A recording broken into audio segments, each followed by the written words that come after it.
Hi everyone, my name is Shalhevet Schwartz, and this is Gefet on Daf Yomi, a joint project between Hadran and Yeshivat Drisha. We are right now in the middle of the fourth parak of Bava Metzia, which deals with financial transactions and agreements between different parties. And the sugya that we'll be exploring together is the rabbinic concept of ShePara, which really deals with the question of what does it mean to make a commitment to another person, a financial commitment to another person. What are the different ways or kinds of commitments that I can make, and what are the stakes of those commitments, both halachically, legally, and ethically or morally. We'll also be exploring the relationship between those questions, right? What are commitments that I make in transactions, and their ramifications for the laws of shomrim, right? What does it mean to make a commitment when I commit to guarding another person's object or another person's property? And right, how do those two questions go hand in hand? So let's jump right in. The Mishnah in Bava Metzia, the Parak Daled starts by asking really the question of when does, over the course of a transaction, right? There are a lot of stages to it. We haggle, come up with an agreement, the money changes hands, the object changes hands. So at what point in that process do we really say that the transaction has taken place? In other words, at what point really has the commitment been made such that if one of the sides wants to go back on the deal, they can no longer do so. So as opposed to how we would think about it probably in our day-to-day life and kind of modern economic context, according to halacha, the money changing hands when I'm buying metaltlin, so when I'm buying movable property, money changing hands is not enough to really affect a kinyan, for the transaction really to count. Instead, the buyer needs to take some kind of physical action with respect to the object that he is purchasing. So either picking it up, depending on what kind of object it is, pulling it. At that point, not when the money has changed hands and not 48 hours after the transaction, but right, there's no refund within 48 hours according to halacha. But for the moment when the buyer has done some kind of physical action, bringing taking the object into his possession, right? If, on the other hand, I've just paid the money, the buyer or the seller can actually say, no, I don't want to do that. I don't want to make the transaction in the end. But what we see at the end of this Mishnah in Bava Metzia here, right? Look at the bottom, Aval Amru, and but they said, it's not quite clear in the Mishnah who it is who the they is. Mi shepara me'anshei dor hamavul midor haflaga hu atid lehipara mimi she'ino omed b'dibura. But the one who exacted payment from the generation of the flood and the generation of the scattering, meaning the door of Migdal Bavel, right? He will exact payment from those who do not stand by their word, which is to say, sure, even if you've already agreed on a price, even if the money has already changed hands, one of the parties can still go back on the deal according to the letter of the law. Halachically, one can, and financially won't face consequences for it. The Mishnah is telling us that really he will face consequences for it. Ethically and morally, it's the wrong thing to do. And really, God will exact payment on one who doesn't stand by their word. Now, what it looks like in the Mishnah here is that on the one hand, we have the legal, kind of the formal legal obligation, right, which kicks in only at a certain point. And beside that, we have an ethical or a moral obligation that goes above and beyond the technical legal obligation, right? Beit Din can't necessarily do anything if you want to go back on your word up until a certain point. But if you want to go back on your word before that, we can still tell you that it's wrong. What we see in the Gemara is that ShePara actually becomes in and of itself a sort of legal concept. There's a debate among the Amoraim of whether it's an oath or a curse, but it becomes something that the Beit Din can actually place on a person who doesn't want to stand by their word financially, which is to say, if the money's changed hands and then let's say the seller want to go back on the deal, I can do so, but the consequences are going to be that in court they will make me accept the curse or the oath of what's called ShePara. So we see already in the Gemara that this concept that really, according to the Mishnah, looks like it's like kind of agadic or just purely ethical concept, actually starts to bear legal weight.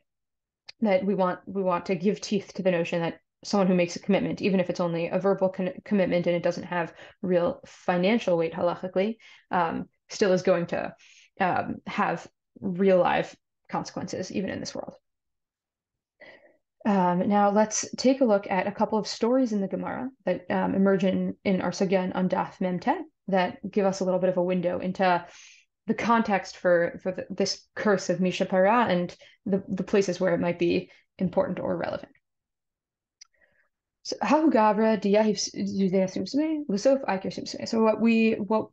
what we see here is a transaction, right? Someone is going to buy sesame from the sellers and has already paid the money, but in the end, what ended up happening is that the price of the sesame went up, making it the case that the seller it's no longer a good deal, right? He could take it back and then sell it to someone else for a higher price. So what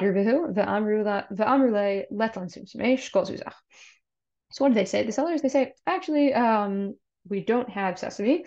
Thought we did, but we don't. So take your money back and go home. So, right, what's going on here? It's a typical kind of financial situation. But on the other hand, it seems to include a lie, right? It's not that he doesn't have sesame. He just doesn't want to sell it for the price that he had initially agreed to. So it seems like the buyer doesn't believe him or doesn't want to go back on the deal. So what happens? Lo shekels, you say. He actually the buyer does not take back his money and leaves it with the sellers of the sesame until the money actually gets stolen. So right, the dilemma that we have here is, okay, was the seller really able to go back on the deal? And if he was able to go back on the deal, did he bear some kind of responsibility for the money that he's now holding on to? Has he become, in a sense, a shomer for the money? In which case, would he be responsible for the theft? So Atu Kami to Rava, the two parties go before Rava to get judged on the case. And the Amarle Kevan to Amrilach Shkol Zuzach Velo Shakilt. Lomi by Shomer Sachar de Lohavi, Ella Afilu Shomer Chinam Nami Lohavi. So Rava says, actually, this guy is not the seller is not responsible for your money getting stolen. Why? He told you to take your money back, and you didn't take your money back. Problem is, it's on you. Really Rabbanan Rava, but the Rabbi said to Rava, "V'habai likbulei ShePara amar lahu hachinami." So what did the rabbi say to Rava? Okay, sure, he's not responsible for having had to hold on to your money, but he is responsible. He does get ShePara, doesn't he? Right? The seller of the sesame chose to go back on the deal at a point when he had already taken money from the other party. So shouldn't he at least have to accept the curse? And what does Rava say? Yep, that's true. He does. He does have to take on ShePara. Sure, he's not responsible as a shomer for the money, but he is responsible on some level for the fact that he went back on his word, and therefore, even though technically legally he could, he does still have to accept ShePara. So what do we get from this story? Number one, right, not only agreement to a transaction, but even accepting the cash for it doesn't really obligate me in making the transaction, right? The deal has not actually been made and he could go back on it, but it does obligate in ShePara. That's number one. And number two is that simply having another person's cash in my possession does not inherently make me responsible for watching over it. All right, we're going to see another story that looks very similar, but is slightly different, and we'll pay attention to the similarities and differences between the story and see what we can glean from those. So, story number two. Amar Papi, Amar li Ravina, Lididi, Amar li Hamirabanan, Rav Tavut Shemei, or Rav Tavut Shemei, Amar la Rav Shmuel Bar Zutra Shemei. So, story happened in the name of one of two people, either Rav Tavut or Rav Shmuel Bar Zutra. And what do we know about this person? What was true of this person? This was a very trustworthy person. What does the Gemara say about him? Or what does Rav Papi say about him? That even if you were to offer him the whole expanse of the world, he wouldn't go back on his word. So this was right. Either Rav Tavut or Rav Shmuel Bar Zutra was known for being extraordinarily trustworthy and extraordinarily a man of integrity. Now, what was the story that happened to let's call him Rav Tavut for now? B'didi hava uvda, right? This is what happened to me. How yoma afna edem ali shabta hava v'hava yativna v'ata hau gavra v'kaya bab. So it was Erev Shabbos. Not only was it Erev Shabbat, it was the evening of Erev Shabbat. So really, we're cutting it close to Shkia. And I was sitting, and this person comes and stands in the gate. Amar le itlach shimshmei lizvune, right? He says, do you have sesame to sell?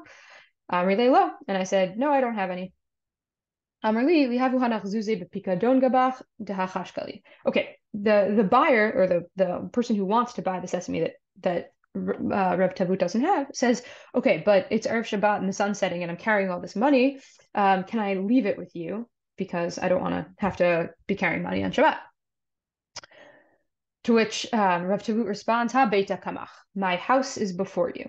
In other words, yeah, sure, leave it there. But the words ha beita kamach are going to be important. So, otvina beveita v'ignuv. The buyer, or the person who wants to buy, puts the money in his house, and lo and behold, the money gets stolen. Out of the Kamid Rava, Amar le kol ha beita kamach, lo mi bai shomer sachar lo havi, ela afilu shomer chinam nami lo havi. So again, they come to Din Torah before Rava, who says the same thing that he said in the story before, right? The phrase ha beita kamach doesn't render you a shomer, doesn't render you a guardian of. Rav Tavut has no responsibility for the money that was left in his house. Not only is he not a shomer sachar, not even a shomer chinam, not responsible for the money getting stolen. So then they said to Rava again, but okay, sure, he doesn't get. He's not responsible for the money getting stolen, but does he have to accept ShePara? And what does Rava respond? No ShePara. It doesn't. Basically, nothing happened. Rav Tavut bears no responsibility, not for the money, not for the money getting stolen, not for the transaction that didn't take place. So, right, what do we see from this story that looks a little bit different from the previous one? So, agreement to guard something or sort of hold it in your property doesn't obligate you. It obligates you neither as a shomer, nor does it give you any kind of responsibility of accepting ShePara. So Rashi actually, the way that he reads the sugya, he reads them as not as two separate stories, but as two different versions of the same story. Right? So right, what does Rav Tavut come to say? That story that you just saw, the anonymous story about the sesame seller, that story actually happened to me, and the details weren't right. This is how it happened. So right, Rashi thinks that the way that Rav Tavut is telling the story is actually a correcting of the narrative of the previous story. But either way, whether it's right two separate stories or Rav Tavut is fixing the girsah really of the previous story, right? Rav Tavut is correcting the details, which means that the differences between the details of the story are important. So let's just look at the way that the two stories play out. Right. So in the first version of the story, right, what kind of introductory information, what preconceived notions do we have about the characters involved? First story, anonymous guy, we don't know anything. And the second story, right, what we know about Rav Tavut is that even if you were to offer me the whole world, I wouldn't go back on my word. Right. We know that he's extraordinarily trustworthy and that he stands by his word. What happens in the transaction according to in the first story, right? There's a sort of normal economic incentives is what's going on here, right? We make an agreement, I get paid the money, but then the price goes up and I decide that I don't want the deal. Second story, Rav Tavut seems to really not have had the thing that the buyer wanted to buy. What happened with the shmira? So in story number one, the money is in the seller's house and he tells the buyer to take it back, but the buyer refuses to. Whereas in story number two, Rav Tavut actually seems to really offer that the buyer leave the money on his property. He seems to whether the question of whether he's taking responsibility is more of a live question because he really gives the person permission. But what is the conclusion of the story? In story number one, the seller gets MeShePara, in that he really seems to have made a commitment and then not lived up to his end of it. And in the version of the story number two, there really is no, according to Rava at least, there is no commitment that Rav Tavud has seemed to have backed out on or reneged on. And one of the things that I think the two different versions of this story come to teach us is that really the idea of MeShePara, right? The point of it really is for stories that look a lot like story number one, right? Where the incentives are financial, right? The way that our economic system is set up is always going to leave room for someone to try to take advantage, right? There's always, right, there's going to be a point of no return, sure, but wherever we draw that line, there's always going to be a point earlier, and there are always going to be financial incentives, lakan or lakan, right? The price is going to go up, the price is going to go down. And no matter what, there's always going to be room for people to go back on their word, to trick people, right? In story number one, theoretically he could have gone back on his word earlier, but no, he decided to lie, to say that he didn't have shomrim because on some level he didn't want for there to have been a pagam in his credibility. And it's cases like that, really, when the curse of MeShePara becomes relevant, when the financial incentives cause us to be dishonest with one another. Whereas in story number two, right, that's not what's going on. We have two parties who really are trying to do good by one another, right? One of them, Rav Tavut, wouldn't go back on his word and he agrees to take responsibility for another person's money as a sort of favor. And in that case, MeShePara isn't really relevant. He didn't really go back on his word, not in any kind of significant way. Now, Tosfot on our sugya, and on the story of Rav Tavut actually brings this into a conversation about the commitments of a shomer, and at what point the commitments of a shomer actually kick in. Not only at what point in the course of the transaction, but actually what kinds of statements or what kinds of commitments entail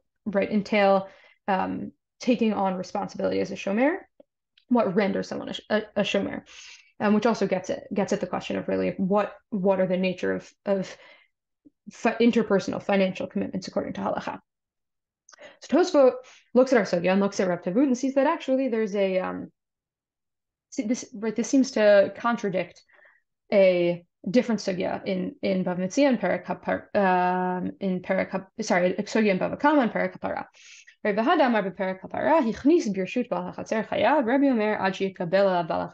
So we see there's a machloket tanaim in Bava Kama about what constitutes the commitment that a shomer takes on. So Tana Kama thinks that from the moment that an object kind of voluntarily enters my property, I am now chayav as a shomer, right? Meaning the moment I agree to let someone bring something onto my property, at that point, I'm a shomer. Rebbe, on the other hand, says that no, I have to some kind of explicit statement, right? There has to be some kind of explicit taking on responsibility as a shomer. So, right, we have Shita of Tanakama and the Shita of Rebbe. Tanakama, we theoretically would think that we would hold by Tanakama, but in our sugya here with Rav Tavut, he seems like hichnis birshut bal hachatzer. It seems like the object, the money, entered his property voluntarily, right? The Rav Tavut agreed to it. So why isn't he responsible? Now, Tosfot brings two answers. Answer number one: Yesh lomar dishmatein atia kirebi. Dishmuel hatam psik hilchata kirebi. V'alchagav derav hatam psik hilchata kitanakama kaimelan kishmuel bedine legabe rav. So we see answer number one is maybe our sugya here with Rava. He just holds like Rebbe, right? We saw that this question is a machloket in Bava Kama, so maybe we just hold by the side that agrees that seems to agree with our Mishnah, right? We in Bava Kama, the machloket between Rebbe and Tanakama ends up also being a machloket between Rav and Shmuel. Rav holds like Tanakama, and Shmuel holds like Rebbe. And Tosfot says maybe our sugya holds like Shmuel, that we hold like Rebbe. In general, we hold like Shmuel on financial or civil law matters. So that's option number one, that even without any kind of explicit agreement, the shomer has not taken on responsibility, and there needed to be some kind of explicit, yeah, sure, I will take on the role of a shomer. Rav Tavut didn't do that, so he's not responsible. That's option number one. Option number two, dafiu l'Rabbanan d'mechayve, hainu l'fisha amar le knos shorcha demashma v'eshmirena, aval habeta kamach salik atzmo mishmira legamri. Right. Maybe Tosfot says number two, actually, we do hold like Tanakama. Tanakama says that without any kind of statement to the contrary, if you bring an object onto my property with my permission, I have taken on the responsibility of a shomer. But even Tanakama would think that if I make an explicit statement that I don't want to take on the responsibility of a shomer, right? That sure, you can use my property for your own purposes, but I bear no responsibility for what happens to it, to your stuff. In that case, I am right. I do not take on responsibility. And what does Tosfot do? Tosfot reads our sugya with Rav Tavut as the words ha beta kamach, right? My house is before you. Use it as you wish, as an explicit. As a way of explicitly not taking on the responsibility of a shomer, right? Explicit refusal to take on responsibility, right? Sure, you can use my house for what you want to do. And what Rav is saying in our sugya is that even Tanakama would say that he's not responsible in such a case. Rav Tavut is not responsible because he explicitly took himself out of the category of a shomer, right? What we see. Right, these are Tosfot's two answers, two ways of making sense of the relationship between the two sugyot. So, and right, methodologically, what we see is the two different reads give us a different view of what I would call the neutral ground, in which I bring something into my responsibility. I bring something onto my property with kind of voluntarily, but don't make any explicit statement that I want to take on the one hand, the responsibility of a shomer, and on the other hand, don't want to take on the responsibility of a shomer. Right, according to the first answer, which is at the bottom here, right, the halacha is in accordance with Rebbe, and the shomer's responsibility begins only when he takes upon himself explicit responsibility, right? And Rav Tavut didn't do that. Or on the flip side, right, we can read our sugya even according to Tanakama, and the reason why Rav Tavut isn't responsible as a shomer is because he explicitly made, explicitly refused to take on responsibility, explicitly didn't make the commitment of becoming a shomer, right? So, really, what is required in order to become a shomer? We see depending on how whether you go with the first or the second answer of Tosfot, a spectrum really of three different possibilities, right? The first is the kind of basic pshat read of Tanakama according to Tosfot's first read, which we wouldn't hold by, that if no matter what happens, if the object enters your domain voluntarily. Right, and that Rav holds like Tanakama, and it would seem to contradict our sugya of Rav Tavut. Option number two, if the object enters your domain voluntarily without any explicit refusal to take on responsibility, right? So this is according to Tosfot's second answer, this is what Tanakama meant all along, and that's what's happening in our sugya with Rav Tavut. Or the most extreme, most machmir position, right?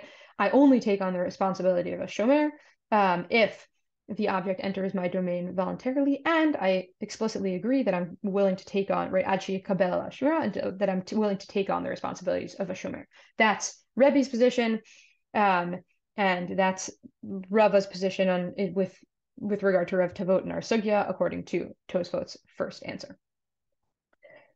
Right. So with all of that, right, what we start to see, right, again, different kinds of commitments land us in different places with regard to, on the one hand, transactions, and on the other hand, shmira, right, the responsibility for another person's object that I take on, right? When am I responsible on the one hand for someone else's things that enter my property, and when on the other hand am I responsible, right? Can I no longer take back a deal that I've committed to?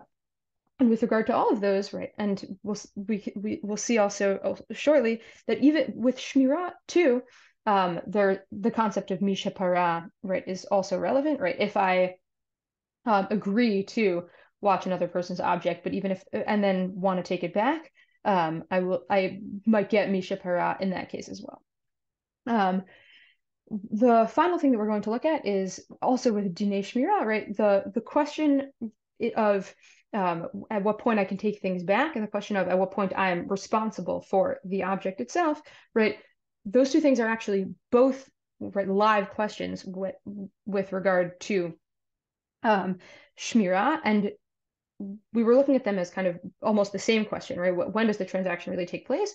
But we'll see here in a sugya on Daf Tzadi Tet that actually those two notions can really come apart. So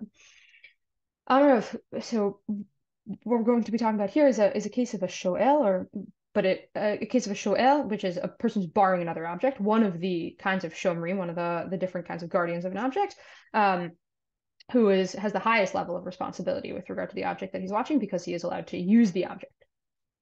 And here too, the Gemara is going to ask the question of at what point does that commitment become halachically firm?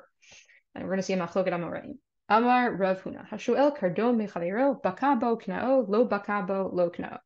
So Rav Huna says someone who is borrowing an axe from his fellow,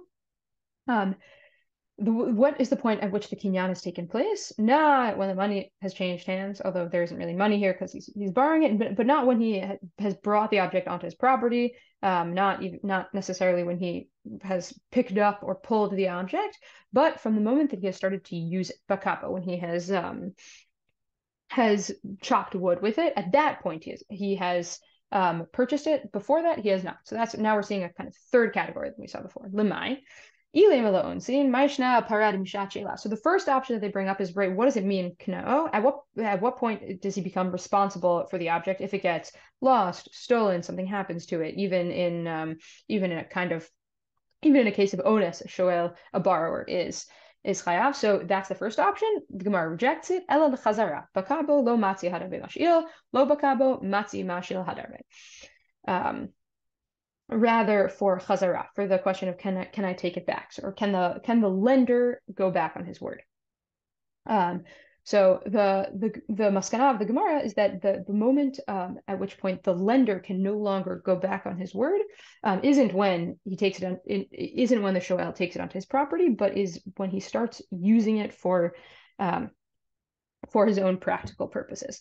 Seems like, right, according to Rav Huna, at least onsin, right, the responsibility for the object actually, right, begins at an earlier point when I bring it onto my property, or right at the point when I would make the kinyan meshicha through some kind of physical action with regard to the object.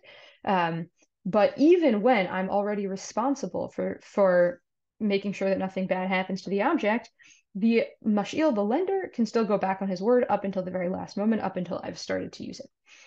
We're going to see the opinion that disagrees. Obligate Rabbi Elazar, Damar Rabbi Elazar, Kederach shetiknu meshicha b'lekuchot, kach tiknu meshicha b'shomrim. Just as meshicha, pulling, or some kind of physical movement of the object is the way to be kona any object in with normal financial transactions. Same thing with shomrim, right? That's how it works. That's the moment when you can no longer take it back. So, right, if just to review, until when can the lender go back on his agreement to lend the object? According to Rav Huna, until the moment that the borrower begins to use the object. According to Rabbi Elazar, until the moment that the borrower, right, pulls the object into his domain, the same way that buying and selling objects works, right? What we see here is that even though, right, as we saw, with ShePara, right, there's inherent ethical, moral, and even on some level legal obligation that comes from the moment that I've made a commitment. But right, technically, legally, right, the moment when I can go back on my word, right, doesn't come until some later point. What we see here that's really fascinating is that the technical legal obligation even gets pulled apart within the world of shomrim. Right, on the one hand, I can be responsible for a shomer. There are really two things going on. On the one hand, I'm taking responsibility for your object. I've decided to watch it, and I've agreed to watch it, and now I'm responsible for what happens to it. That's on the one hand. On the other hand, it's a transaction of sorts, right? In a case of a socher, I'm paying you money in order to be able to use your object. In a case of she'ela, of borrowing, right? I'm not paying you money, but I get benefit from this agreement too. I can use your object.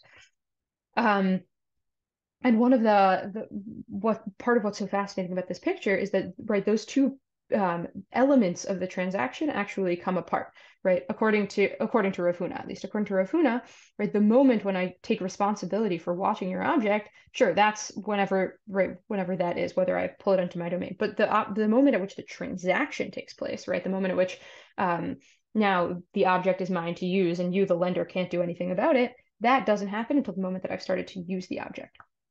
We don't have time to look at these inside, but what we're going to see is that there's actually a debate among the Rishonim and the Achronim about which kinds of shomrim which kinds of guardians this question applies to, right? And it might depend on, right, where really can those notions come apart, right? On the one hand, my responsibility for your object, for making sure that nothing bad happens to it. On the other hand, our transaction, the deal that we're making between the two of us, at which point can we no longer go back onto it? Right, with Shmira in general, one would think, no, those two things are actually inextricably bound up with one another, right? On the one hand, right, I'm on some level able to use your object because I agreed to watch it. So shouldn't those two things go together? Not necessarily, right? On the question of my benefit from your object on the one hand, and your benefit from my, I guess, agreement to watch it, my responsibility for your object, might come apart in certain cases. And there's machloket between Tosfot and the Drisha about whether that refers specifically to the kinds of shomrim who are able to benefit from the object itself, whether that refers to any shomer who is getting benefit at all, even if he's getting paid in order to just watch the object that he isn't allowed to use. But in all of these cases, right, what the Rishonim really are asking or are wondering about is the relationship between the different kinds of commitments that really are taking place when I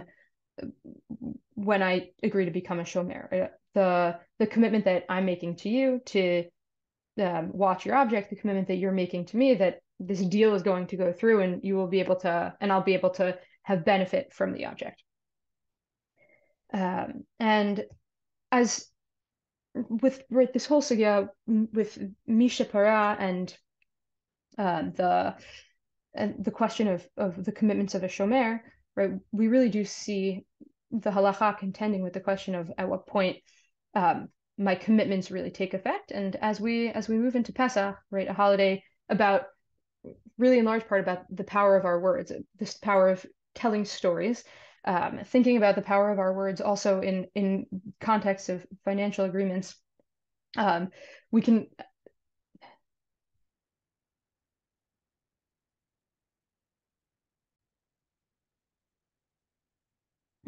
use this sugya as an opportunity to think really more carefully about saying only what we mean and really standing by what we say. Chag Sameach, and see you next week.